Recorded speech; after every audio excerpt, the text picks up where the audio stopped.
you're neurodivergent and you have religious trauma, you really need to listen to this. With neurodivergence, whether we're talking ADHD or autism, there's something called masking that you're probably familiar with.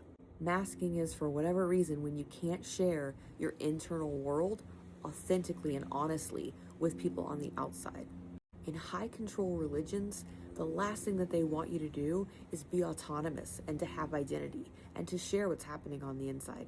They want everybody to line up and be soldiers and act a certain way and behave a certain way and do certain things and say certain things. You get the picture. If you're autistic or ADHD, you've likely already been masking in your world, at school, at your job, because you have to.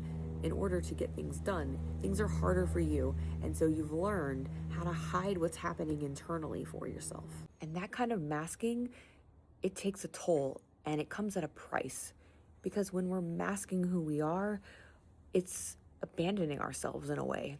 High control religious environments are breeding grounds to attract autistic and ADHD people because they offer an external control system to what you can't internally control. So all the strict rules actually help you mask and help you feel like you're more normal and you fit in with everybody else. But this can be abused, and it can create a whole lot of trauma as you try to navigate who you are while constantly abandoning parts of yourself so you can fit in with the system. This isn't your fault, especially if you were born into the church. No one taught you how to have an identity, how to be yourself, how to stand up for yourself. Why would they? That wouldn't serve them at all. Neurodivergent people actually end up leaving the church because they can't stand that kind of incongruency for too long, and eventually it eats away at them. More justice-centered people tend to eventually see that there's not really justice happening in all of these different abuses that happen in these high-control religions. But then comes the shame and the blame and the why didn't I see it sooner? It's important for you to realize that you didn't see it sooner because the religion was helping you mask and it was helping you appear normal. It was taking advantage of you way more than it can take advantage of neurotypical people.